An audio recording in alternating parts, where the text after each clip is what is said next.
निस्तार पर्वर पवित्र भोज जहाँ को पालन करियार आज्ञा परमेश्वर आम्भମାନଙ୍କୁ देले ଏହି विषय अंतर्गत आसंतु आम्भे माने परमेश्वर को वाक्यर अध्ययन करिबा 2000 वर्ष पूर्वे पृथ्वी को आसी जीशु निस्तार पर्व को उत्सुकतार पालन करियार आज्ञा काहीकि देले निस्तार पर्वर पवित्र भोज जहाँ को पालन करियार आज्ञा परमेश्वर आम्भମାନଙ୍କୁ देले ଏହି विषय अंतर्गत आसंतु आम्भे माने एहा विषय निरीक्षण करियार समय नेबा प्राय 3500 वर्ष पूर्वे दुर्व्यवहार और कठिन परिश्रम इस्राएल माने 400 रु अधिक वर्ष पर्यंत मिसरर सेवा कले। एही समय रे परमेश्वर भगवादी मूसांको द्वारा इस्राएल मानंकु दासत्वर भूमि मिसर देशरु मुक्त कले। सही समय रे परमेश्वर निस्तार पर्वर महान शक्ति द्वारा मिसरर राजा फारों हस्तरु इस्राएल मानंकु मुक्त कले। सही समय ठारू परमेश्वर सेमानंकु प्रत्येक वर्ष निस्तार पर्व पालन करियाकु देले आउ एहा भूली न जिवा पई मोसांक व्यवस्थार समस्त विषय उपरे गुरुत्व देले। अंतिम भोज नामक लियोनार्डो दा विंची को एक उत्कृष्ट कृति हो ना। यह सही दृश्य जेउठी जीशु अपना शिष्य मानक सहित निस्तार पर्व पालन करथिले। 2000 वर्ष पूर्वे जेबे जीशु पृथ्वी को आसीथिले सेतेबेले से निस्तार पर्वर महत्व उपरे गुरुत्व देले। मोहर दुख भोग पूर्वे मु तुम्हमानक सहित एही निस्तार भोज पालन करियाको एकांत वांछा कली। लूक, मार्क, जोहन और माथ्यू लिखित सुसमाचार आम्भे देखि पारियो कि ताहा पालन करियाको तांकर केते इच्छा थिला। बाइबल रे 4 सुसमाचार द्वारा आम्भे एही विषयर पुष्टि करि परिबा कि जीशु निस्तार पर्व को बहुत मूल्यवान मानिले। जीशु क्रूसबिद्ध हेबा पूर्वे गुटे दिन पूर्वर संध्या ताहा आजी अपना 12 जन शिष्यों सहित निस्तार पर्वर भोज पालन करुथाई से यह कहूथाई ताहार महत्व उपरे गुरुत्व देले। मोहर दुख भोग पूर्वे मु तुम्हमानक सहित एही निस्तार भोज पालन करियाको एकांत वांछा कली। किंतु आजी निस्तार पर्व जहाको जीशु और ताहाको शिष्य माने बहुत मूल्यवान मानिले केउटी मध्य मिले नाही। प्रश्न यह कि आजी समस्त चर्च निस्तार पर्व काहेकि पालन करती नहीं। जीशु निस्तार पर्व पालन कले। पितर जहांकु समस्ते विश्वास रे सम्मान करती से निस्तार पर्व पालन कले। जोहन जहांकु प्रेमर प्रेरित कहा जाउथिला से मध्य निस्तार पर्व पालन कले। प्रेरित पाउल जहांकु प्रथम चर्च र प्रतिनिधि कहा जाउथिला से मध्य निस्तार पर्व पालन कले। प्रथम चर्च र समस्त सदस्य एहाकु पालन कले। जीशु से अटंती जे मानव जाति को रक्षा करिया को पृथ्वी को आसिले। पृथ्वी रे मानव जाति को उद्धार करिया पई से उद्धार और सत्यर शिक्षार प्रचार कले। सेथि मध्यरु निस्तार पर्व गुटिए। एथिपाई निस्तार पर्व आम्भमानक उद्धार सहित बहुत गभीर संबंध रहिछि।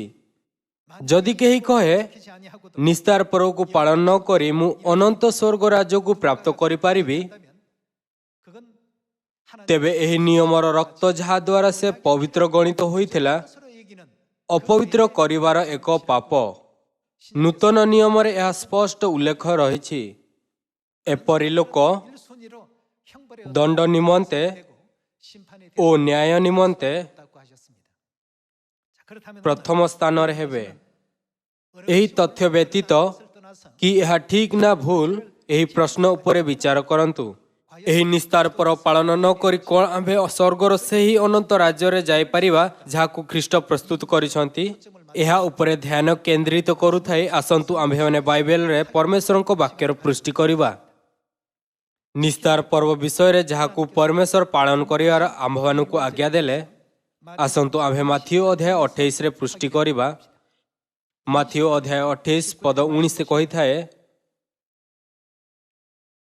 अतएव तुम्हें मैंने जाई समस्त जातिर लोकों को पिता पुत्र और पवित्र आत्मा नाम रे बाप्तिस्म देई मु तुम्हें मानन को जेउ जेउ आज्ञा दे अछि सेही सब पालन करिया को शिक्षा दे सेमानन को शिष्य कर।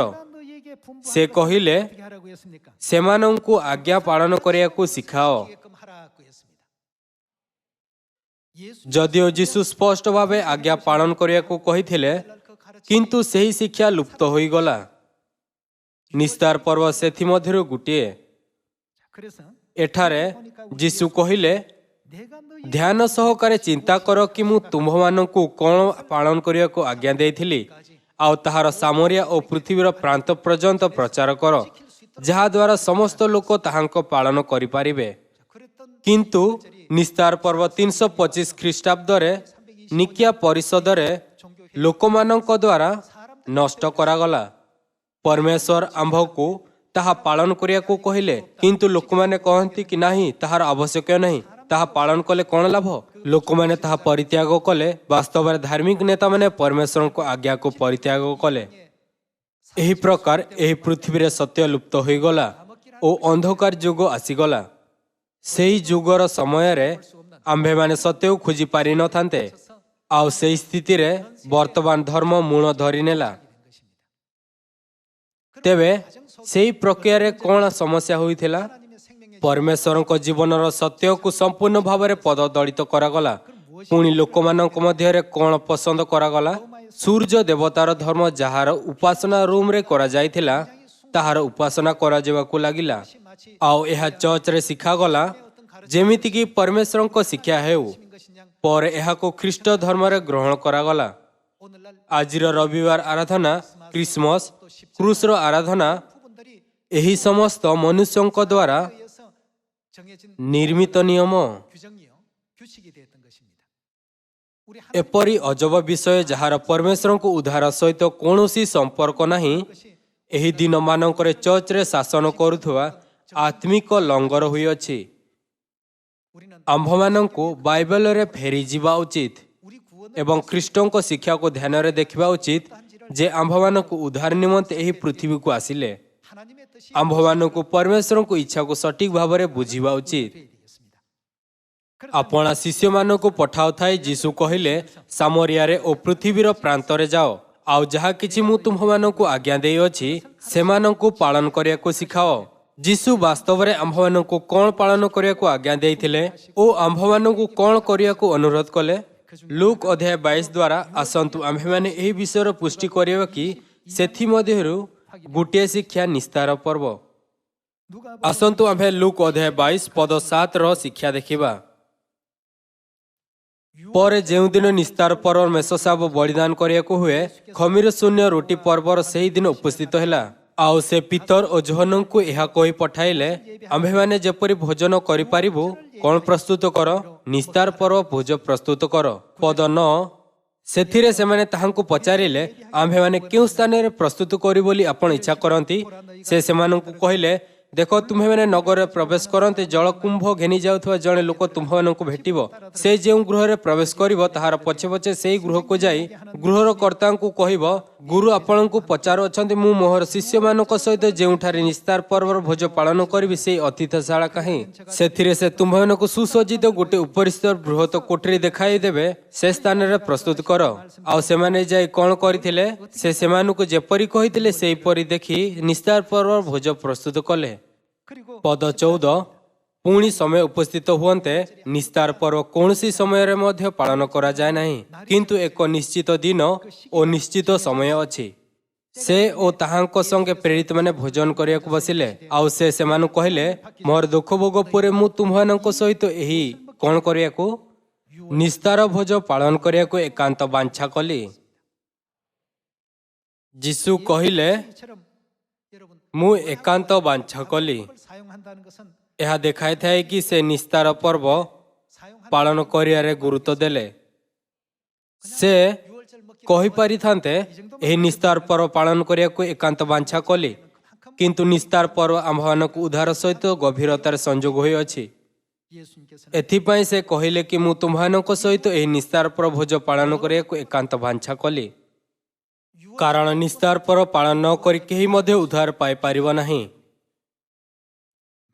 ଏଥିପାଇଁ କ୍ରୁଶରେ ବିଦ୍ଧ ହେବାର ଗୋଟିଏ ଦିନ ପୂର୍ବେ ସନ୍ଧ୍ୟା ସମୟରେ ସେ ନିସ୍ତାର ପର୍ବରେ ଏକ ଗଭୀର ଅର୍ଥ ଉତ୍କୀର୍ଣ୍ଣ କରି ନିସ୍ତାର ପର୍ବର ବିଧି ଆୟୋଜିତ କଲେ। ଆସନ୍ତୁ ଆମ୍ଭେମାନେ ପଦ 19ରେ ଏହାର ଅର୍ଥ ଦେଖିବା। ଆସନ୍ତୁ ଆମ୍ଭେ ନିସ୍ତାର ପର୍ବ ପାଳନ କରାଯାଇଥିବା ଦୃଶ୍ୟକୁ ଦେଖିବା ଜାରି ରଖିବା। ପଦ 19।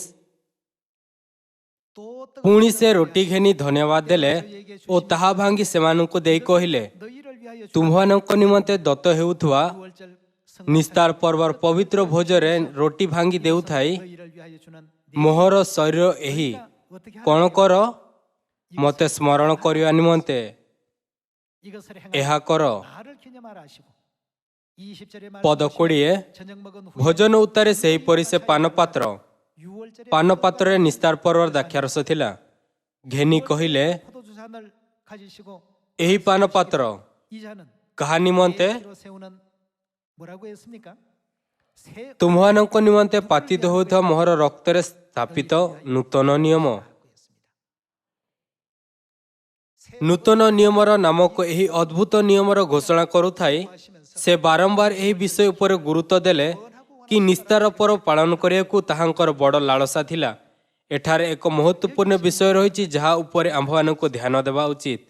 ଯେମିତି ଆମ୍ଭେ ଲୁକ୍ ଅଧ୍ୟାୟ 22 ପଦ 7-20 ପଢ଼ିଅଛୁ, ନିସ୍ତାର ପର୍ବ କିଏ ପାଳନ କଲେ?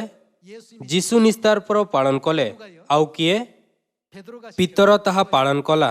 ଆଉ କିଏ? ଯୋହନ ତାହା ପାଳନ କଲା। ଯୀଶୁ ଖ୍ରୀଷ୍ଟ, ପିତର, ଯୋହନ ସେମାନେ ଏବେ କେଉଁଠି ଅଛନ୍ତି? ସେମାନେ ସମସ୍ତେ ସ୍ୱର୍ଗର ରାଜ୍ୟରେ ଅଛନ୍ତି। ପର୍ବ ଯାହା ସେମାନେ ପାଳନ କଲେ ନିସ୍ତାର ପର୍ବ ଥିଲା। ଯୀଶୁ ସେମାନଙ୍କୁ ନିସ୍ତାର ପର୍ବ ଦେଉଥାଇ କହିଲେ, ଏହି ପାନପାତ୍ର ତୁମ୍ଭମାନଙ୍କ ନିମନ୍ତେ ପାତିତ ହେଉଥିବା ମୋହର ରକ୍ତରେ ସ୍ଥାପିତ ନୂତନ ନିୟମ। ପିତର ତାହା ପାଳନ କଲା। ପିତରଙ୍କୁ ଖ୍ରୀଷ୍ଟିଆନମାନେ ବହୁତ ପସନ୍ଦ କରନ୍ତି। ଯୋହନ ପ୍ରେମର ପ୍ରେରିତ ଅଟନ୍ତି। 12 ଜଣ ଶିଷ୍ୟ ମଧ୍ୟରୁ ଯୋହନଙ୍କ ପାଖରେ ଅନେକ ବସ୍ତୁ ରହିଛି ଯାହା ଆମ୍ଭେ ଶିଖିପାରିବା। ତାହେଲେ କ'ଣ କେବଳ ପିତର, ଯୋହନ ଓ ଯୀଶୁ ଖ୍ରୀଷ୍ଟ ନିସ୍ତାର ପର୍ବ ପାଳନ କଲେ? ପଦ 11 ଦେଖାଇଥାଏ କି 12 ଜଣ ଶିଷ୍ୟ ସେଥିରେ ସହଭାଗୀ ଥିଲେ। ତାହାଙ୍କ ସମସ୍ତ ପ୍ରିୟ ଶିଷ୍ୟମାନେ ଯୀଶୁଙ୍କ ସହିତ ନିସ୍ତାର ପର୍ବ ପାଳନ କଲେ। ତେବେ ପୁଣି ପ୍ରଥମ ଚର୍ଚ୍ଚ ସଦସ୍ୟଙ୍କ ବିଷୟରେ କ'ଣ? ଯୀଶୁଙ୍କ କ୍ରୁଶବିଦ୍ଧ ପରେ ମଧ୍ୟ କ'ଣ ଲଗାତାର ନିସ୍ତାର ପର୍ବ ପାଳନ କରାଯାଇଥିଲା? ସେଠାରେ ପ୍ରେରିତ ପାଉଲ ଥିଲା ଯେ ଯୀଶୁଙ୍କ କ୍ରୁଶବିଦ୍ଧ ପରେ ସତ୍ୟରେ ପ୍ରବେଶ କଲା ଆଉ ସୁସମାଚାରକୁ ସବୁଠାରୁ ଉତ୍ତମ ଭାବରେ ପୂର୍ଣ୍ଣ କଲେ। କ'ଣ ପ୍ରେରିତ ପାଉଲ ନିସ୍ତାର ପର୍ବ ପାଳନ କଲା? ସେ ବାରମ୍ବାର ଏହା କହୁଥାଏ ନିସ୍ତାର ପର୍ବ ଉପରେ ଜୋର ଦେଲେ, କାରଣ ପ୍ରଭୁ ମୋତେ ଏହା ପାଳନ କରିବାକୁ ଆଜ୍ଞା ଦେଇଛନ୍ତି, ତେଣୁ ଏହା ବାସ୍ତବରେ ମହତ୍ୱପୂର୍ଣ୍ଣ ସତ୍ୟ ଅଟେ। ନୂତନ ନିୟମରେ ଓ ଆମ୍ଭମାନଙ୍କ ବିଶ୍ୱାସରେ ଯଦି ଆମ୍ଭେମାନେ ଯୀଶୁ ଖ୍ରୀଷ୍ଟ, ପ୍ରେରିତ ପିତର, ଯୋହନ ଓ ପାଉଲଙ୍କୁ ବାହାର କରୁ, ତେବେ ଆମ୍ଭେ କାହା ବିଶ୍ୱାସର ଅନୁସରଣ କରିପାରିବା ଓ କାହାଠାରୁ ଶିଖିପାରିବା? ନିସ୍ତାର ପର୍ବ ସେହି ସତ୍ୟ ଯାହାକୁ ସବୁଠାରୁ ମହତ୍ୱପୂର୍ଣ୍ଣ ଲୋକମାନେ, ଯେଉଁମାନେ ବିଶ୍ୱାସର କେନ୍ଦ୍ରରେ ଥିଲେ, ପାଳନ କଲେ। ପ୍ରେରିତ ପାଉଲ ନିସ୍ତାର ପର୍ବ ପାଳନ କଲେ। କ'ଣ ଆମ୍ଭକୁ ଏହାର ପୁଷ୍ଟି କରିବା ଉଚିତ ନୁହେଁ? ଆସନ୍ତୁ ଆମ୍ଭେମାନେ ପ୍ରଥମ କରନ୍ଥୀୟ ଅଧ୍ୟାୟ 11କୁ ଯିବା। ପ୍ରଥମ କରନ୍ଥୀୟ ଅଧ୍ୟାୟ 11 ପଦ 22। କ'ଣ ତୁମ୍ଭମାନଙ୍କର କି ଭୋଜନ ପାନ କରିବା ନିମନ୍ତେ ଘର ନାହିଁ? କିମ୍ବା ତୁମ୍ଭେମାନେ କ'ଣ ଈଶ୍ୱରଙ୍କ ମଣ୍ଡଳୀକି ଅବଜ୍ଞା କରୁଅଛ? ପୁଣି ଯେଉଁମାନଙ୍କର ନାହିଁ ସେମାନଙ୍କୁ ଲଜ୍ଜା ଦେଉଅଛ। ମୁଁ ତୁମ୍ଭମାନଙ୍କୁ କ'ଣ କହିବି? କ'ଣ ତୁମ୍ଭମାନଙ୍କର ପ୍ରଶଂସା କରିବି? ଏ ବିଷୟରେ ମୁଁ ତୁମ୍ଭମାନଙ୍କର ପ୍ରଶଂସା କରୁନାହିଁ, କାରଣ ପ୍ରଭୁଙ୍କଠାରୁ ପ୍ରାପ୍ତ ଯେଉଁ ଶିକ୍ଷା ତୁମ୍ଭମାନଙ୍କୁ ପ୍ରଦାନ କରିଅଛି ତାହା ଏହି, ଶତ୍ରୁ ହସ୍ତରେ ସମର୍ପିତ ହେବା ରାତିରେ ପ୍ରଭୁ ଯୀଶୁ ରୋଟି ଘେନି ଧନ୍ୟବାଦ ଦେଇ ତାହା ଭାଙ୍ଗି କହିଲେ, ଏହା ତୁମ୍ଭମାନଙ୍କ ନିମନ୍ତେ ମୋହର ଶରୀର, ମୋତେ ସ୍ମରଣ କରିବା ନିମନ୍ତେ ଏହା କର।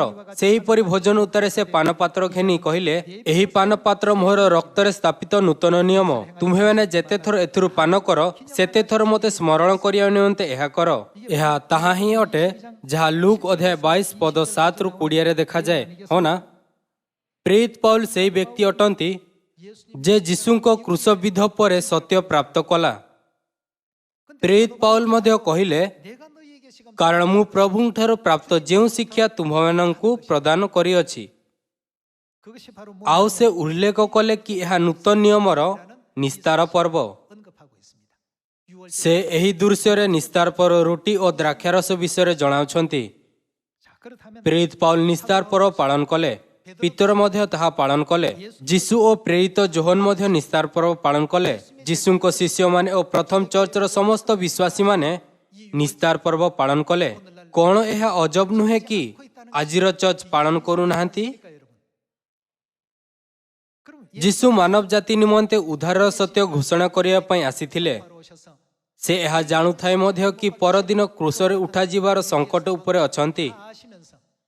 ତଥାପି ମଧ୍ୟ ସେ ଆପଣ ଅନ୍ତିମ ଦିନର ସନ୍ଧ୍ୟାକୁ ଏହା କହୁଥାଏ କି ମୋହର ଦୁଃଖ ଭୋଗ ପରେ ମୁଁ ତୁମମାନଙ୍କ ସହିତ ଏହି ନିସ୍ତାର ଭୋଜ ପାଳନ କରିବାକୁ ଏକାନ୍ତ ବାଞ୍ଛା କଲି। ନୂତନ ନିୟମର ନିସ୍ତାର ପର୍ବ ଘୋଷଣା କଲେ। ଏପରି କାହିଁକି ଥିଲା? ନିସ୍ତାର ପର୍ବରେ ପରମେଶ୍ୱରଙ୍କ ବହୁତ ମହତ୍ୱପୂର୍ଣ୍ଣ ନିୟମ ରହିଛି। ଆସନ୍ତୁ ଆମ୍ଭେମାନେ ଜୋହନ ଅଧ୍ୟାୟ 6 ପଦ 53ର ଶିକ୍ଷାକୁ ଦେଖିବା। ଆସନ୍ତୁ ଆମ୍ଭେ ଜୋହନ ଅଧ୍ୟାୟ 6 ପଦ 53 ଦେଖିବା। ସେଥିରେ ଯୀଶୁ ସେମାନଙ୍କୁ କହିଲେ, ସତ୍ୟ ସତ୍ୟ ମୁଁ ତୁମମାନଙ୍କୁ କହୁଅଛି, ମନୁଷ୍ୟ ପୁତ୍ରଙ୍କ ମାଂସ ଭୋଜନ ନ କଲେ ଓ ତାହାଙ୍କ ରକ୍ତ ପାନ ନ କଲେ ତୁମ୍ଭମାନଙ୍କଠାରେ କଣ ନାହିଁ? ଜୀବନ ନାହିଁ। ତୁମ୍ଭମାନଙ୍କଠାରେ ଜୀବନ ନାହିଁ ର ଅର୍ଥ ତୁମ୍ଭେମାନେ ମରିଯାଇଅଛ। ଏହାକୁ ସିଧା ଶବ୍ଦରେ କହିବା, ଯଦିଓ ତୁମ୍ଭମାନଙ୍କଠାରେ ବିଶ୍ୱାସ ଅଛି କିନ୍ତୁ ତାହା ମରିଯାଇଥିବା ବିଶ୍ୱାସ। ସେହି ଲୋକମାନଙ୍କ ବିଶ୍ୱାସ ଯେଉଁମାନେ ମନୁଷ୍ୟ ପୁତ୍ରଙ୍କ ମାଂସ ଭୋଜନ କରନ୍ତି ନାହିଁ ଓ ତାହାଙ୍କ ରକ୍ତ ପାନ କରନ୍ତି ନାହିଁ, ସେହି ସମସ୍ତ ମରିଯାଇଥିବା ବିଶ୍ୱାସ। ଅନ୍ୟ ଶବ୍ଦରେ ତାହା ବ୍ୟର୍ଥ ଓ ଅର୍ଥହୀନ ବିଶ୍ୱାସ। କାହା ବିଷୟରେ? ଉଦ୍ଧାର ବିଷୟରେ, ପାପକ୍ଷମା ବିଷୟରେ ଓ ସ୍ୱର୍ଗ ରାଜ ବିଷୟରେ। ତାହା ସବୁ ଅର୍ଥହୀନ ବିଶ୍ୱାସ। ଏହା ଯୀଶୁ ଆମ୍ଭମାନଙ୍କୁ ସ୍ପଷ୍ଟ ରୂପେ ଜଣାଇଛନ୍ତି। ମନୁଷ୍ୟ ପୁତ୍ରଙ୍କର ମାଂସ ଭୋଜନ ନ କଲେ ଓ ତାହାଙ୍କ ରକ୍ତ ପାନ ନ କଲେ ତୁମ୍ଭମାନଙ୍କଠାରେ ଜୀବନ ନାହିଁ। ପଦ 54, ଯେ ମୋହର ମାଂସ ଭୋଜନ କରେ ଓ ମୋହର ରକ୍ତ ପାନ କରେ ତାହାର କଣ? ସେ ଅନନ୍ତ ଜୀବନ ପ୍ରାପ୍ତ ହୁଏ, ଆଉ ମୁଁ ଶେଷ ଦିନରେ ତାହାକୁ ଉତ୍ଥାପନ କରିବି। କାରଣ ମୋହର ମାଂସ ପ୍ରକୃତ ଖାଦ୍ୟ ଓ ମୋହର ରକ୍ତ ପ୍ରକୃତ ପେୟ। ଯେ ମୋହର ମାଂସ ଭୋଜନ କରେ ଓ ମୋ ରକ୍ତ ପାନ କରେ ସେ ମୋଠାରେ ରହେ ଓ ମୁଁ ତାହାଠାରେ ରହେ। ଯୀଶୁ ନୂତନ ନିୟମର ନିସ୍ତାର ପର୍ବରେ ଆପଣା ପବିତ୍ର ଆତ୍ମାକୁ ଆମ୍ଭମାନଙ୍କଠାରେ ରଖିବାର ଏକମାତ୍ର ଦିଗ ଓ ବିଧିକୁ ଉତ୍କୀର୍ଣ୍ଣ କଲେ। ସେ ପ୍ରତିଜ୍ଞା କରିଛନ୍ତି କି ଯେ ମୋହର ମାଂସ ଭୋଜନ କରେ ଓ ମୋହର ରକ୍ତ ପାନ କରେ ସେ ମୋଠାରେ ରହେ ଓ ମୁଁ ତାହାଠାରେ ରହେ।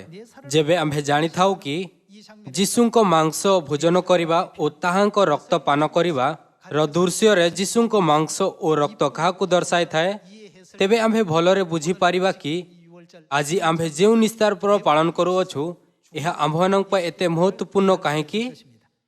ଆସନ୍ତୁ ଆମ୍ଭେ ମାଥ୍ୟୁ ପୁସ୍ତକ ଅଧ୍ୟାୟ 26 ଖୋଲିବା। ମାଥ୍ୟୁ ଅଧ୍ୟାୟ 26 ପଦ 17 କହିଥାଏ, ପରେ ଖମିର ଶୂନ୍ୟ ରୁଟି ପର୍ବର ପ୍ରଥମ ଦିନରେ ଶିଷ୍ୟମାନେ ଯୀଶୁଙ୍କ ନିକଟକୁ ଆସି ପଚାରିଲେ, ଆମ୍ଭେମାନେ କେଉଁ ସ୍ଥାନରେ ଆପଣଙ୍କ ନିମନ୍ତେ ନିସ୍ତାର ପର୍ବର ଭୋଜ ପ୍ରସ୍ତୁତ କରି ବୋଲି ଆପଣ ଇଚ୍ଛା କରନ୍ତି? ଯୀଶୁ କହିଲେ, ନଗରରେ ଯାଇ ଅମୁକ ଲୋକଙ୍କ ନିକଟକୁ ଯାଇ କୁହ, ଗୁରୁ କହୁଅଛନ୍ତି ମୋହର କାଳ ସନ୍ନିକଟ। ମୁଁ ମୋହର ଶିଷ୍ୟମାନଙ୍କ ସହିତ ତୁମ୍ଭ ଗୃହରେ କଣ ପାଳନ କରିବି? ନିସ୍ତାର ପର୍ବ ପାଳନ କରିବି। ସେଥିରେ ଶିଷ୍ୟମାନେ ଯୀଶୁଙ୍କ ଆଦେଶ ଅନୁସାରେ କର୍ମ କରି ନିସ୍ତାର ପର୍ବର ଭୋଜ ପ୍ରସ୍ତୁତ କଲେ। ଏହା ସ୍ପଷ୍ଟ କି ଯୀଶୁ ତାହା ପାଳନ କଲେ। ଆଉ ଏହା ମଧ୍ୟ ସ୍ପଷ୍ଟ କି ତାହାଙ୍କ ଶିଷ୍ୟ ପିତର ଓ ଜୋହନ ମଧ୍ୟ ତାହା ପାଳନ କଲେ। ସମସ୍ତ 12 ଶିଷ୍ୟ ମଧ୍ୟ ତାହା ପାଳନ କଲେ ଏବଂ ପ୍ରେରିତ ପାଉଲ ମଧ୍ୟ ତାହା ପାଳନ କଲେ। ସତ୍ୟ ଯାହା ଏହି ସମସ୍ତ ଲୋକମାନେ ପାଳନ କରିଥିଲେ ତାହା ନିସ୍ତାର ପର୍ବ ଥିଲା। ଲୁକ୍ ଅଧ୍ୟାୟ 22 ପଦ 7ରୁ 20 ଓ ମାଥ୍ୟୁ ଅଧ୍ୟାୟ 26 ପଦ 17ର ବାକ୍ୟ ନିସ୍ତାର ପର୍ବକୁ ପାଳନ କରିବାର ଗୋଟିଏ ଦୃଶ୍ୟ ଦେଖାଇଥାଏ। କିନ୍ତୁ ମାଥ୍ୟୁ ଲିଖିତ ସୁସମାଚାରରେ ଆମ୍ଭେ ଅଧିକ ବିବରଣୀ ଦେଖିପାରିବା। ଆସନ୍ତୁ ଆମ୍ଭେ ପଦ 26 ଦେଖିବା। ଆଉ ସେମାନେ ଭୋଜନ କରୁଥିବା ସମୟରେ ଯୀଶୁ ରୁଟି ଘେନି, ରୁଟି ଯାହା ସେ ଘେନିଲେ ନିସ୍ତାର ପର୍ବ ରୁଟିକୁ ଦର୍ଶାଇଥାଏ।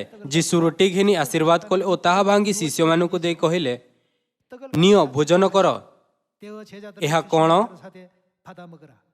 ଏହା ମୋହର ଶରୀର। ଜୋହନ ଅଧ୍ୟାୟ 6 ପଦ 54ରେ ପରମେଶ୍ୱର ପ୍ରତିଜ୍ଞା କଲେ, ଯେ ମୋହର ମାଂସ ଭୋଜନ କରେ ଓ ମୋହର ରକ୍ତ ପାନ କରେ ସେ ଅନନ୍ତ ଜୀବନ ପ୍ରାପ୍ତ ହୁଏ, ଆଉ ମୁଁ ଶେଷ ଦିନରେ ତାହାକୁ ଉତ୍ଥାପନ କରିବି। ନିସ୍ତାର ପର୍ବର ସତ୍ୟରେ ଅନ୍ତର୍ଭୁକ୍ତ ଅଛି। 27절입니다. ପୁଣି ସେ ପାନପାତ୍ର, ଏହି ପାନପାତ୍ରରେ କ'ଣ ଅଛି? ଏଥିରେ ନିସ୍ତାର ପର୍ବର ଦ୍ରାକ୍ଷାରସ ଥିଲା। ଘେନି ଧନ୍ୟବାଦ ଦେଲେ ଓ ତାହା ସେମାନଙ୍କୁ ଦେଇ କହିଲେ, ଏଥିରୁ ସମସ୍ତେ ପାନ କର। ନିସ୍ତାର ପର୍ବର ଦ୍ରାକ୍ଷାରସର କ'ଣ ଅର୍ଥ? ପଦ 28 ଆମ୍ଭମାନଙ୍କୁ ଏହାର ଉତ୍ତର ଦେଉଅଛି। କାରଣ ଯେଉଁ ନିୟମର ରକ୍ତ ଅନେକଙ୍କ ନିମନ୍ତେ ପାପ କ୍ଷମା ଉଦ୍ଦେଶ୍ୟରେ ପାତିତ ହେଉଅଛି, ଅର୍ଥାତ୍ ନିସ୍ତାର ପର୍ବର ଦ୍ରାକ୍ଷାରସ କ'ଣ? ଏ ମୋହର ସେହି ରକ୍ତ। ଯେତେବେଳେ ଆମ୍ଭେ ଜୋନ୍ ଅଧ୍ୟାୟ 6ର ବାକ୍ୟକୁ ଆଉ ମାଥ୍ୟୁ ଅଧ୍ୟାୟ 26ର ବାକ୍ୟକୁ ଏକ ସଙ୍ଗରେ ରଖିଥାଉ, ଯୀଶୁ ଏହା ପ୍ରତିଜ୍ଞା କରିଛନ୍ତି, ମନୁଷ୍ୟ ପୁତ୍ରଙ୍କର ମାଂସ ଭୋଜନ ନ କଲେ ଓ ତାହାଙ୍କ ରକ୍ତ ପାନ ନ କଲେ ତୁମ୍ଭମାନଙ୍କଠାରେ ଜୀବନ ନାହିଁ। ଯେ ମୋହର ମାଂସ ଭୋଜନ କରେ ଓ ମୋହର ରକ୍ତ ପାନ କରେ, ସେ ଅନନ୍ତ ଜୀବନ ପ୍ରାପ୍ତ ହୁଏ, ଆଉ ମୁଁ ଶେଷ ଦିନରେ ତାହାକୁ ଉତ୍ଥାପନ କରିବି। ସେହି ସତ୍ୟ କ'ଣ ଯାହା ଆମ୍ଭମାନଙ୍କୁ ଅନ୍ତିମ ଦିନରେ ଜୀବନ ଦେଇପାରିବ? ତାହା ନିସ୍ତାର ପର୍ବ। କାରଣ ପରମେଶ୍ୱର ନିସ୍ତାର ପର୍ବକୁ ଏକମାତ୍ର ସତ୍ୟ ରୂପରେ ସ୍ଥାପିତ କଲେ, ଯାହାଦ୍ୱାରା ଆମ୍ଭେ ଯୀଶୁଙ୍କ ମାଂସ ଓ ରକ୍ତ ଖାଇପାରିବା ଓ ପିଇପାରିବା। ଏଥିପାଇଁ ସେ କହିଲେ, ଏହି ନିସ୍ତାର ପର୍ବ ତୁମ୍ଭମାନଙ୍କ ପାଇଁ, ହଁ ନା? ସେ ଏହା କହି ଯେ, କାରଣ ଯେଉଁ ନିୟମର ରକ୍ତ ଅନେକଙ୍କ ପାପ କ୍ଷମା ଉଦ୍ଦେଶ୍ୟରେ ପାତିତ ହେଉଅଛି, ଏ ମୋହର ସେହି ରକ୍ତ। ସ୍ପଷ୍ଟ କଲେ କି ଏହା ତୁମ୍ଭମାନଙ୍କ ନିମନ୍ତେ। ପର୍ବ ଯାହା ଯୀଶୁ ଲୁକ୍ ଅଧ୍ୟାୟ 22ରେ ଉଲ୍ଲେଖ କଲେ, ନିସ୍ତାର ପର୍ବ। ଜୀବନର ଏହି ନିସ୍ତାର ପର୍ବକୁ 300ରୁ ଅଧିକ ବର୍ଷ ନିମନ୍ତେ ଯୀଶୁଙ୍କ ଇଚ୍ଛା ଅନୁସାରେ ଉତ୍ତମ ଭାବେ ପାଳନ କରାଯାଇଥିଲା। ରୋମ ସମ୍ରାଟ କନଷ୍ଟାଣ୍ଟାଇନ ଖ୍ରୀଷ୍ଟିଆନ ସମର୍ଥନ କରୁଥିବା ନୀତିକୁ ଗୁରୁତ୍ୱ ଦେଲେ, କିନ୍ତୁ ବାସ୍ତବରେ ସେହି ସମୟରେ ସେ ସୂର୍ଯ୍ୟ ଦେବତା ଧର୍ମର ଅନେକ ସିଦ୍ଧାନ୍ତକୁ ସେଥିରେ ବୁଣିଲା। ଆଜି ରବିବାରର ଆରାଧନା ସୂର୍ଯ୍ୟ ଦେବତାର ଧର୍ମର ପ୍ରତିନିଧି ସିଦ୍ଧାନ୍ତ ମଧ୍ୟରୁ ଗୋଟିଏ, ଆଉ ଖ୍ରୀଷ୍ଟମାସ ସୂର୍ଯ୍ୟ ଦେବତାଙ୍କ ଜନ୍ମରୁ ଆରମ୍ଭ ହେଲା। ସୂର୍ଯ୍ୟ ଦେବତାଙ୍କ ଜନ୍ମଦିନ ଯାହା ଯୀଶୁଙ୍କ ଜନ୍ମ ତାରିଖ ସହିତ କୌଣସି ସମ୍ପର୍କ ନାହିଁ। ଆଜିର ଚର୍ଚ୍ଚରେ ବୁଣା ଯାଇଥିଲା ଓ ସେହି ପ୍ରକାର ସିଦ୍ଧାନ୍ତ ଅନେକ ଚର୍ଚ୍ଚକୁ ସରକାର ଦ୍ୱାରା ସମର୍ଥନ ଦିଆଯାଇଥିଲା। ଯେହେତୁ ରୋମ ସମ୍ରାଟ ଖ୍ରୀଷ୍ଟିଆନମାନଙ୍କୁ ସେମାନଙ୍କର ଅନୁକୂଳ ନୀତି ସହିତ ସମର୍ଥନ କରିଥିଲେ, ଯେପରିକି ଚର୍ଚ୍ଚର ଭବନ ନିର୍ମାଣ, ସେମାନଙ୍କୁ ସେନାରେ ଛାଡ଼ କରିବାର ଅଧିକାର ଦେବା ଏବଂ ସେମାନଙ୍କୁ ଟିକସ ଛାଡ଼ କରିବା, ଏହିପରି ଭାବରେ ଏକ ଖ୍ରୀଷ୍ଟିଆନ ଗଠନ ଯାହା ରୋମ ସମ୍ରାଟଙ୍କ ଆଖିରୁ ବାହାରି ପାରିଲା ନାହିଁ, ତାହା ଅନ୍ଧକାର ଯୁଗ ପର୍ଯ୍ୟନ୍ତ ଜାରି ରହିଲା ଏବଂ ଆଜି ପର୍ଯ୍ୟନ୍ତ ଚାଲିଅଛି। କିନ୍ତୁ ଯେଉଁମାନେ ସ୍ୱର୍ଗ ନିମନ୍ତେ ଉଦ୍ଧାର ଓ ଆଶାର ଅନ୍ୱେଷଣ କରନ୍ତି, ସେମାନଙ୍କୁ ମନୁଷ୍ୟର ନିୟମ ପାଳନ କଦାପି କରିବା ଉଚିତ ନୁହେଁ, ଯାହା ଏପରି ଲୋକଙ୍କ ଦ୍ୱାରା ପରିବର୍ତ୍ତନ କରାଯାଇଅଛି। ପ୍ରେରିତମାନେ ରବିବାର ଆରାଧନା କଦାପି ମଧ୍ୟ ପାଳନ କରିନାହାନ୍ତି। ପ୍ରେରିତମାନେ ଖ୍ରୀଷ୍ଟମାସ କଦାପି ମଧ୍ୟ ପାଳନ କରିନାହାନ୍ତି। ପ୍ରେରିତମାନେ କ୍ରୁଶର ଆରାଧନା କଦାପି କଲେ ନାହିଁ। ଯଦି ଆମ୍ଭେ ଯୀଶୁଙ୍କଠାରେ ବିଶ୍ୱାସ କରୁ, ତେବେ ଆମ୍ଭମାନଙ୍କୁ ଯୀଶୁଙ୍କ ଶିକ୍ଷା ପ୍ରତି ଧ୍ୟାନ ଦେବା ଆବଶ୍ୟକ ଏବଂ ଆମ୍ଭମାନଙ୍କୁ ପ୍ରେରିତମାନଙ୍କ ସମସ୍ତ ବିଶ୍ୱସ୍ତ ଜୀବନରେ ଆଗ୍ରହୀ ହେବା ଉଚିତ, ଯେଉଁମାନେ ଯୀଶୁଙ୍କ ଇଚ୍ଛାର ଅନୁସରଣ କଲେ। ଏହି ବିଷୟ ଯୀଶୁଙ୍କ ସମୟରେ ମିଳିନଥିଲା, କିନ୍ତୁ ଯୀଶୁ ସ୍ୱର୍ଗକୁ ଯିବାର ପ୍ରାୟ 300 ବର୍ଷ ପରେ ଚର୍ଚ୍ଚ ଧର୍ମନିରପେକ୍ଷ ଏବଂ ଦୁର୍ନୀତିଗ୍ରସ୍ତ ହେବାକୁ ଲାଗିଲା ଏବଂ ସେମାନେ ଆଜି ପରି ହୋଇଗଲେ। ତେବେ ଆଜି ଆମ୍ଭମାନଙ୍କୁ ସେହି ଚର୍ଚ୍ଚ ଗୁଡ଼ିକୁ ପାଳନ କରିବା ଉଚିତ, ଯାହା ଅନ୍ଧକାର ଯୁଗ ଦେଇ ଗଲା ପରେ ପରମେଶ୍ୱରଙ୍କ ଇଚ୍ଛା ବିରୋଧରେ କାର୍ଯ୍ୟ କରୁଛନ୍ତି। କଦାପି ନୁହେଁ। ଆମ୍ଭେ ଉଦ୍ଧାର ପାଇବା ଓ ସ୍ୱର୍ଗ ଯିବାକୁ ଚାହୁଁଅଛୁ, ହଁ ନା? ତେବେ ଆମ୍ଭମାନଙ୍କୁ ସେହି ଶିକ୍ଷା ଗୁଡ଼ିକୁ ସମ୍ପୂର୍ଣ୍ଣ ପାଳନ କରିବା ଉଚିତ, ଯାହା ଖ୍ରୀଷ୍ଟ ମାନବ ଜାତିଙ୍କୁ ରକ୍ଷା କରିବା ପାଇଁ ଏହି ପୃଥିବୀରେ ଆସି ପ୍ରଚାର କରିଥିଲେ। ଚର୍ଚ୍ଚ ଯାହା ସେହି ଶିକ୍ଷା ଗୁଡ଼ିକର ପାଳନ କରୁଅଛି, ସେ ହିଁ ସତ୍ୟ ଚର୍ଚ୍ଚ। ଆଜି ଅନେକ ଚର୍ଚ୍ଚ ବିଧର୍ମ ଏବଂ ସତ୍ୟ ଚର୍ଚ୍ଚ ବିଷୟରେ ଯୁକ୍ତିତର୍କ କରନ୍ତି। ସତ୍ୟ ଚର୍ଚ୍ଚ ଏବଂ ବିଧର୍ମରେ ପାର୍ଥକ୍ୟ କରିବାର ମୁଖ୍ୟ ବିଷୟ କ'ଣ? ଯେଉଁ ଚର୍ଚ୍ଚରେ ଯୀଶୁ ଖ୍ରୀଷ୍ଟଙ୍କର ଶିକ୍ଷା ଅଛି, ତାହା ହିଁ ସତ୍ୟ ଚର୍ଚ୍ଚ। ଯେଉଁ ଚର୍ଚ୍ଚ ଗୁଡ଼ିକୁ ସେମାନଙ୍କ ଶିକ୍ଷାଠାରୁ ଦୂରେଇ ଯାଆନ୍ତି, ତାହା ବିଧର୍ମୀ ଚର୍ଚ୍ଚ। ତେବେ କେବଳ ଗୋଟିଏ ସତ୍ୟ, ଅର୍ଥାତ୍ ନିସ୍ତାର ପର୍ବ ଦ୍ୱାରା ଯାହା ଆଜି ପାଳନ କରୁ, ଆମ୍ଭେ ସତ୍ୟ ଚର୍ଚ୍ଚ ଏବଂ ବିଧର୍ମ ଚର୍ଚ୍ଚ ମଧ୍ୟରେ ସ୍ପଷ୍ଟ ଭାବରେ ପାର୍ଥକ୍ୟ କରିପାରିବା, ହଁ ନା? ଅନ୍ୟ ଶବ୍ଦରେ, ଯେଉଁ ଲୋକମାନେ ନିସ୍ତାର ପର୍ବ ପାଳନ କରନ୍ତି, ସେମାନଙ୍କଠାରେ ଅନନ୍ତ ଜୀବନ ଅଛି। ଯେଉଁ ଲୋକମାନେ ନିସ୍ତାର ପର୍ବ ପାଳନ କରନ୍ତି ନାହିଁ, ସେମାନଙ୍କଠାରେ ଜୀବନ ନାହିଁ।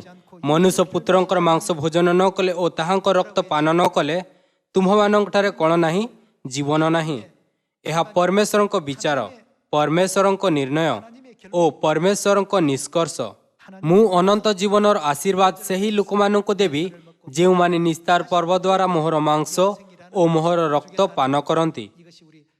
ଏହା ପରମେଶ୍ୱରଙ୍କ ଇଚ୍ଛା। ଆମ୍ଭମାନଙ୍କୁ ବାଇବଲର ଶିକ୍ଷା ଦ୍ୱାରା ଏହି ତଥ୍ୟକୁ ସ୍ୱୀକାର କରିବା ଓ ବୁଝିବା ଉଚିତ। ପରମେଶ୍ୱର ଆମ୍ଭମାନଙ୍କୁ ଅନନ୍ତ ଜୀବନ ଓ ପାପର କ୍ଷମା ଦେବା ନିମନ୍ତେ ନିସ୍ତାର ପର୍ବ ପାଳନ କରିବାକୁ କହିଲେ, ଯାହାଦ୍ୱାରା ଆମ୍ଭେ ସ୍ୱର୍ଗକୁ ଯାଇପାରିବା। ଯେତେବେଳେ ଯୀଶୁ ନିସ୍ତାର ପର୍ବ ରୁଟି ଓ ଦ୍ରାକ୍ଷାରସ ବିଷୟରେ କହିଲେ, ସେ ନିସ୍ତାର ପର୍ବ ରୁଟିକୁ ମୋହର ଶରୀର କହିଲେ, ଆଉ ସେହି ପାନପାତ୍ରକୁ ଯେଉଁଥିରେ ନିସ୍ତାର ପର୍ବର ଦ୍ରାକ୍ଷାରସ ଥିଲା ଦେଉଥାଇ କହିଲେ, କାରଣ ଯେଉଁ ନିୟମର ରକ୍ତ ଅନେକଙ୍କ ପାଇଁ ପାପ କ୍ଷମା ଉଦ୍ଦେଶ୍ୟରେ ପାତିତ ହେଉଅଛି, ଏ ମୋହର ସେହି ରକ୍ତ। ସେ ଏପରି ଶିଖାଇବାର ସ୍ପଷ୍ଟ କାରଣ ଅଛି। ଭାଇ ଓ ଭଉଣୀମାନେ, ଆମ୍ଭେ ଆଜି ଯୀଶୁ ଖ୍ରୀଷ୍ଟଙ୍କ ମାଂସ ଓ ରକ୍ତରେ ଭାଗ ନେବା ନିମନ୍ତେ ଏହି ନିସ୍ତାର ପର୍ବରେ ଏକତ୍ର ହୋଇଅଛୁ। ତେବେ ଖ୍ରୀଷ୍ଟଙ୍କ ମାଂସ ଓ ରକ୍ତରେ ଭାଗ ନେବାର କ'ଣ ଅର୍ଥ? ଯେତେବେଳେ ଯୀଶୁ ଆପଣା ଶିଷ୍ୟମାନଙ୍କୁ ପ୍ରଭୁଙ୍କ ପ୍ରାର୍ଥନା ବିଷୟରେ ଶିଖାଇଲେ, ତେବେ ସେ କ'ଣ କହିଲେ? କି ସ୍ୱର୍ଗରେ କିଏ ଅଛନ୍ତି? ସେ ସେମାନଙ୍କୁ ଶିଖାଇଲେ କି ସ୍ୱର୍ଗରେ ଆମ୍ଭମାନଙ୍କ ପିତା ଅଛନ୍ତି। ଜଣେ ପିତା ଓ ତାହାର ସନ୍ତାନ ମଧ୍ୟରେ ଗୋଟିଏ ସମ୍ବନ୍ଧ କରିବା ପାଇଁ ଆପଣଙ୍କୁ କାହାର ଆବଶ୍ୟକତା ଅଛି? ସନ୍ତାନମାନଙ୍କଠାରେ ସେମାନଙ୍କ ମାତା ପିତାଙ୍କ ମାଂସ ଓ ରକ୍ତ ହେବା ଉଚିତ, ଯାହାଦ୍ୱାରା ସେମାନେ ଆପଣା ମାତା ପିତାଙ୍କ ପୁତ୍ର ଓ କନ୍ୟା କୁହାଯାଇପାରିବେ, ହଁ ନା? ଯଦି କେହି ପରମେଶ୍ୱରଙ୍କ ମାଂସ ଓ ରକ୍ତ ବିନା କହୁଅଛି, ମୁଁ ପରମେଶ୍ୱରଙ୍କ ସନ୍ତାନ, ମୁଁ ସ୍ୱର୍ଗୀୟ ସନ୍ତାନ, ତେବେ ମୁଁ ସ୍ୱର୍ଗ ଯାଇପାରିବି, ତେବେ ଏହା କେବଳ ତାହାର କରିଥିବା ସିଦ୍ଧାନ୍ତ ହୋଇପାରେ। ସେହି ବ୍ୟକ୍ତି ପରମେଶ୍ୱରଙ୍କ ଦ୍ୱାରା ପ୍ରତିଜ୍ଞା କରାଯାଇଥିବା ନିୟମର ଅଧୀନରେ ଆସିପାରିବ ନାହିଁ। କ'ଣ ମୁଁ ଉଚିତ? ଏପରି ପରିସ୍ଥିତି ସହିତ ଆମ୍ଭେ ଉଦ୍ଧାର, ସ୍ୱର୍ଗ ବା ଅନନ୍ତ ଜୀବନ ପର୍ଯ୍ୟନ୍ତ ପହଞ୍ଚି ପାରିବା ନାହିଁ। ପରମେଶ୍ୱର ଆମ୍ଭମାନଙ୍କୁ ନିସ୍ତାର ପର୍ବ ନାମକ ଜୀବନର ଏହି ସତ୍ୟ ଦେଇଛନ୍ତି। ସେହି ସତ୍ୟ ବା ପର୍ବ କ'ଣ? ଯାହା ପରମେଶ୍ୱର ଆପଣା ସନ୍ତାନଙ୍କଠାରେ ପରମେଶ୍ୱରଙ୍କ ପବିତ୍ର ମାଂସ ଓ ରକ୍ତ ବୁଣିବା ପାଇଁ ସ୍ଥାପିତ କରିଛନ୍ତି, ତାହା ନିସ୍ତାର ପର୍ବ। ଏଥିପାଇଁ ଯଦିଓ ସେ ପରଦିନ କ୍ରୁଶ ଉପରେ ଚଢ଼ାଯିବାର ଥିଲେ, 2000 ବର୍ଷ ପୂର୍ବେ ଆଜି ରାତି ସେ କ'ଣ କରୁଥିଲେ? ସେ ଏହା କହୁଥାଏ କି ମୋହର ଦୁଃଖ ଭୋଗ ପୂର୍ବେ ମୁଁ ତୁମ୍ଭମାନଙ୍କ ସହିତ ଏହି ନିସ୍ତାର ଭୋଜ ପାଳନ କରିବାକୁ ଏକାନ୍ତ ବାଞ୍ଛା କଲି। ଆପଣା ଶିଷ୍ୟମାନଙ୍କୁ ନିସ୍ତାର ପର୍ବର ଉଚିତ ଅର୍ଥ ଶିଖାଉଥିଲେ। ତୁମ୍ଭମାନଙ୍କୁ ଏହା ପାଳନ କରିବା ଉଚିତ ଓ ଏହା ଅଭ୍ୟାସରେ ଆଣିବା ଉଚିତ। ଏଥିପାଇଁ ପ୍ରଥମ କରିନ୍ଥିୟ ଅଧ୍ୟାୟ 11 ପ୍ରେରିତ ପାଉଲ କହିଲେ, କାରଣ ମୁଁ ପ୍ରଭୁଙ୍କଠାରେ ପ୍ରାପ୍ତ ଯେଉଁ ଶିକ୍ଷା ତୁମ୍ଭମାନଙ୍କୁ ପ୍ରଦାନ କରିଅଛି, ତାହା ଏହି, ଶତ୍ରୁ ହସ୍ତରେ ସମର୍ପିତ ହେବା ରାତିରେ ପ୍ରଭୁ ଯୀଶୁ ରୁଟି ଘେନି ଧନ୍ୟବାଦ ଦେଇ ତାହା ଭାଙ୍ଗି କହିଲେ, ଏହା ତୁମ୍ଭମାନଙ୍କ ନିମନ୍ତେ ମୋହର ଶରୀର। ପୁଣି ସେ ପାନପାତ୍ର ନେଇ ଧନ୍ୟବାଦ ଦେଲେ ଓ ସେମାନଙ୍କୁ ଦେଇ କହିଲେ, ଏଥିରୁ ସମସ୍ତେ ପାନ କର, କାରଣ ଯେଉଁ ନିୟମର ରକ୍ତ ଅନେକଙ୍କ ପାପ କ୍ଷମା ଉଦ୍ଦେଶ୍ୟରେ ପାତିତ ହେଉଅଛି, ଏ ମୋର ସେହି ରକ୍ତ। ଯୀଶୁ ଯାହା କହିଲେ ତାହା ପ୍ରେରିତ ପାଉଲ ୟୁରୋପର ଦୂରାନ୍ତର କ୍ଷେତ୍ରରେ ମଧ୍ୟ ଯାଇ ପ୍ରଚାର କଲେ। ଯେମିତିକି ଆମ୍ଭେମାନେ ପ୍ରଥମ କରିନ୍ଥିୟ ଅଧ୍ୟାୟ 11, 22, 23 ଓ 24ରେ ଦେଖୁଅଛୁ। କାହିଁକି ପ୍ରେରିତ ପାଉଲ ଅନେକ କ୍ଷେତ୍ରରେ ଯାତ୍ରା କରୁଥାଏ ନିସ୍ତାର ପର୍ବର ପ୍ରଚାର କଲେ? କାହିଁକି ପିତର ଓ ଜୋହନ ଯୀଶୁଙ୍କ ଆଜ୍ଞା ଅନୁସାରେ ନିସ୍ତାର ପର୍ବ ପ୍ରସ୍ତୁତ କଲେ? ନିସ୍ତାର ପର୍ବର ସନ୍ଧ୍ୟାକୁ ଯୀଶୁ ଯେ ପରଦିନ କ୍ରୁଶରେ ଉଠାଯିବାର ଥିଲେ, ସେ କହିଲେ, ମୁଁ ତୁମ୍ଭମାନଙ୍କ ସହିତ ଏହି ନିସ୍ତାର ଭୋଜ ପାଳନ କରିବାକୁ ଏକାନ୍ତ ବାଞ୍ଛା କଲି। ସେ ସେମାନଙ୍କୁ ରୁଟି ଦେଉଥାଏ, ତାହାର ଅର୍ଥ କାହିଁକି ବୁଝାଇଲେ? ଦ୍ରାକ୍ଷାରସ ଦେଉଥାଏ, ତାହାର ଅର୍ଥ କାହିଁକି ବୁଝାଇଲେ? ସେ ଉତ୍ସୁକତାରେ କହିଲେ, ଏହା ମୋହର ଶରୀର, ଏହା ମୋର ରକ୍ତ। ତୁମ୍ଭମାନଙ୍କଠାରେ ମୋହର ମାଂସ ଓ ରକ୍ତ ଅଛି। ଏହାର କାରଣ କ'ଣ? ପରମେଶ୍ୱର କହିଲେ, ନିସ୍ତାର ପର୍ବ ରୁଟି ଓ ଦ୍ରାକ୍ଷାରସ ଖାଇବା ଓ ପିଇବା ଦ୍ୱାରା ତୁମ୍ଭେମାନେ ମୋହର ପୁତ୍ର ଓ କନ୍ୟା ହେବ। ଆସନ୍ତୁ ଏହି ସମୟରେ ଆମେମାନେ ଦ୍ୱିତୀୟ କରିନ୍ଥିୟ ଅଧ୍ୟାୟ 6 ପଦ 17। ଏଣୁ ପ୍ରଭୁ ଏହା କହନ୍ତି, ତୁମ୍ଭେମାନେ ସେମାନଙ୍କ ମଧ୍ୟରୁ ବାହାରି ଆସ, ଆଉ ପୃଥକ ହୁଅ, ଆଉ ଅଶୁଚି ପଦାର୍ଥ ସ୍ପର୍ଶ କର ନାହିଁ, ପୁଣି ଆମ୍ଭେ ତୁମ୍ଭମାନଙ୍କୁ ଗ୍ରହଣ କରିବା। ଆମ୍ଭେ ତୁମ୍ଭମାନଙ୍କର ପିତା ହେବା, ପୁଣି ତୁମ୍ଭେମାନେ ଆମ୍ଭର କ'ଣ? ପୁତ୍ର କନ୍ୟା ହେବ। ଏହା ସର୍ବଶକ୍ତିମାନ ପ୍ରଭୁ କହନ୍ତି। ଏହି ସମ୍ବନ୍ଧ ପରମେଶ୍ୱର ଆମ୍ଭମାନଙ୍କ ପିତା ହେବେ ଓ ଆମ୍ଭେ ତାହାଙ୍କ ସନ୍ତାନ ହେବା। ନିସ୍ତାର ପର୍ବ ନାମକ ସତ୍ୟର ଏହି ପର୍ବ ଦ୍ୱାରା କରାଯାଏ। कारण आम्भे परमेश्वर को संतान तेबे से स्वर्ग रे आम्भे माने करिथवा समस्त गंभीर पाप को कौन करिवे से ताहा क्षमा करिवे। एथिपाई से कहिले कारण जो नियमर रक्त अनेकों पाई पाप क्षमा उद्देश्य पातित हेउछि ए मोर सेही रक्त से आम्भମାନଙ୍କୁ ଜାଣିବାକୁ ଦେଲେ कि स्वर्गीय माता पिता अपना संतानों बदल रे क्रूस उठाइबे हो ना। निस्तार पर्व रे एपरी अर्थ अछि। एथिपाई से कहिले जे मोहर मांस भोजन करे ओ मोहर रक्तपान करे से मो ठारे रहे ओ मु ताहा ठारे रहे। कौन यार अर्थ यह नुहे कि आम्भे परमेश्वर सहित संपूर्ण रूप से एक होई जिवा। प्रथम करंथियो अध्याय 10 पद 16 रे प्रेरित पाउल कहिले जो आशीर्वादर पात्र को आम्भे माने आशीर्वाद करू ताहा कि ख्रीष्टଙ୍କ रक्तरे सहभागिता नुहे। जो रुटी आम्भे माने भांगू ताहा कि ख्रीष्टଙ୍କ शरीरर सहभागिता नुहे। सेठारे अनेक सदस्य थिले किंतु सेमाने समस्ते ख्रीष्टଙ୍କ ठारे एक रोटी रे सहभागिता होइथिले। एथिपाई से कहिले कि सेमाने कोन से कहिले कि सेमाने एक शरीर। आजी आपण ओ मु एही निस्तार पर्व द्वारा ख्रीष्टଙ୍କ सहित एक होइअछु। आम्भे ख्रीष्टଙ୍କ शरीर और रक्तरे सहभागिता होइअछु। स्वाभाविक रूप से संतान को अपना माता पिता मांस और रक्त को प्राप्त करवा उचित। आउ जो दिन आम्भे आत्मिक मांस और रक्त प्राप्त करू ताहा निस्तार पर्वर दिन जहाँ आम्भे आज पालन करूअछु। एथिपाई यीशु कहिले कि तांकु निस्तार पर्व पालन करियार बहुत इच्छा थिला। पितर निस्तार पर्व पालन कले, जोहन ताहा पालन कले, प्रेरित माने ताहा पालन कले और प्रथम चर्चर समस्त सदस्य माने मध्य ताहा पालन कले। प्रेरित पाउल मध्य निस्तार पर्व पालन कले और से निस्तार पर्वर प्रचार करिया पई करंथियो और यूरोप जेमिति दूरांतर क्षेत्र मध्य को जाई नूतन नियमर सेवकों रूप में कार्य कले।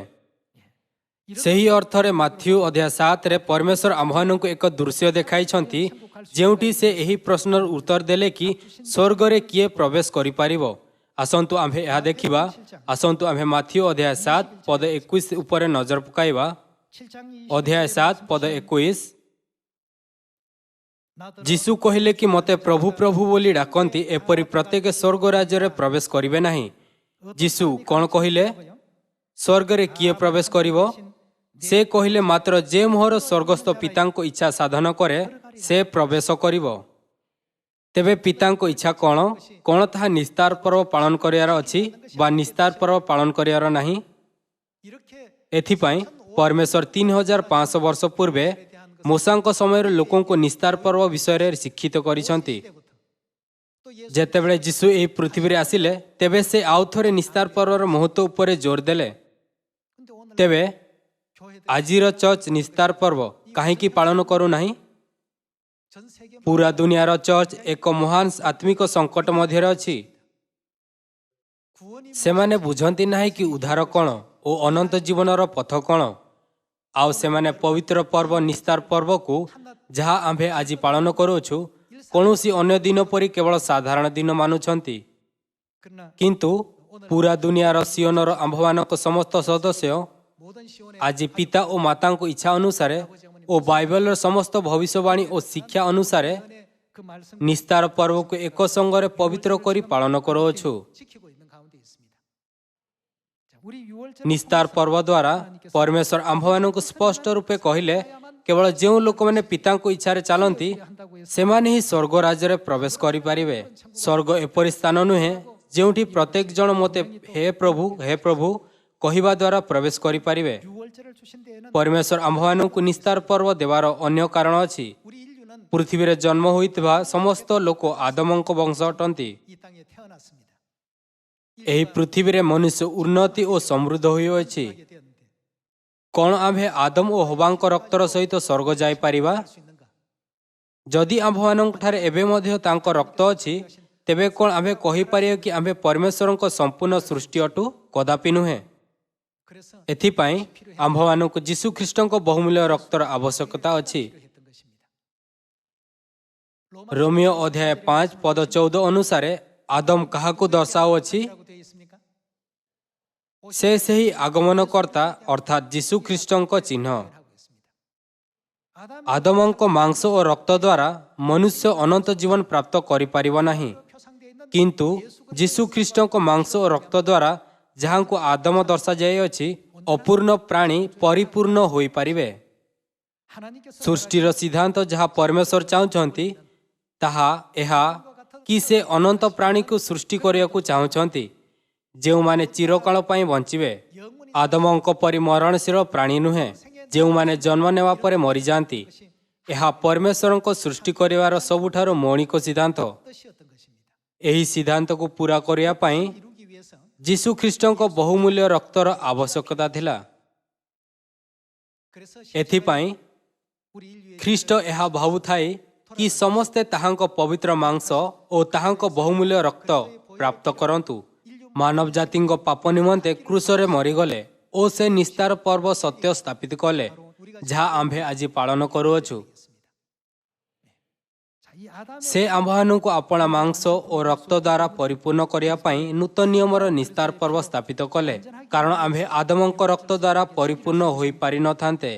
आसंतु आम्भे देखिबा कि परमेश्वर सेमानंकु केउ आशीर्वाद दियंती जेउ मानक पाखरे पवित्र मांस और रक्त अछि। प्रथम कोरिन्थियर पुस्तक खोलिबा। आसंतु आम्भे अध्याय 15 पद 45 उपर एक नजर पकाइबा।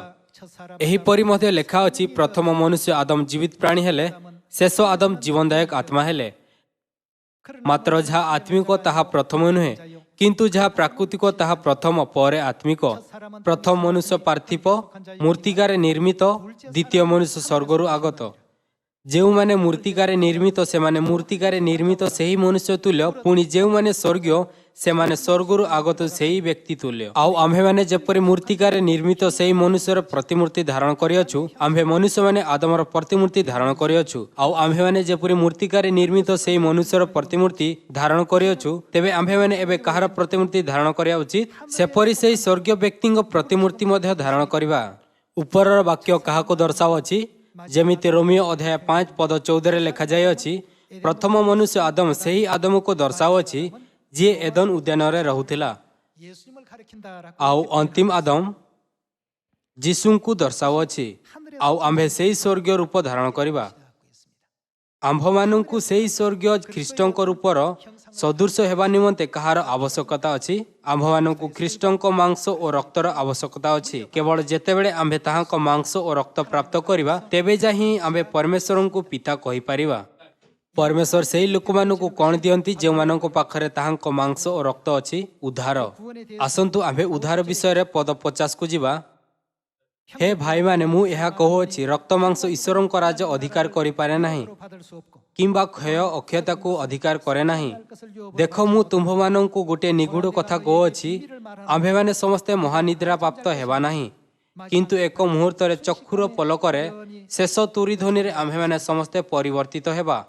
आसंतु आम्भे देखिबा कि केमिति परिवर्तन हेबा। पद 52 कारण तुरी बाजियो आउ मूर्ति माने अक्षय उत्थित हेबे पुणी आम्भे माने परिवर्तित हेबा। कारण एही क्षय शरीर को अक्षयता रूप वस्त्र परिधान करियाको हेबो आउ एही मर्त्य शरीर को केमिति अमरता रूप वस्त्र परिधान करियाको हेबो। अमरतार अर्थ कोन? एहार अर्थ आम्भमानंक पाखरे अनंत जीवन अछि। कहा द्वारा परमेश्वर आम्भमानंकु अनंत जीवनर प्रतिज्ञा देइछंती? से निस्तार पर द्वारा आम्भमानंकु अनंत जीवनर प्रतिज्ञा देइछंती। हाँ ना? मर्त्य शरीर को अमरता रूप वस्त्र परिधान करियाको हेबो।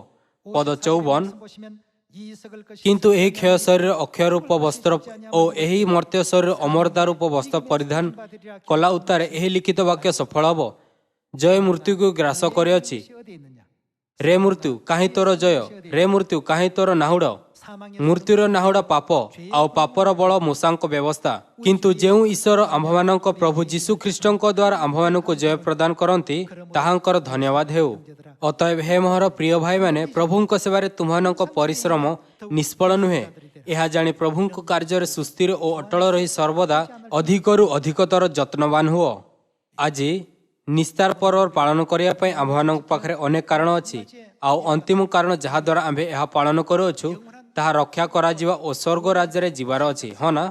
एही समस्त विषय को ध्यान रे रखुथाई आसंतु आम्भे नूतन नियमर निस्तार पर्व देवा निमंते एलोहिम को अनंत महिमा और प्रशंसा देवा।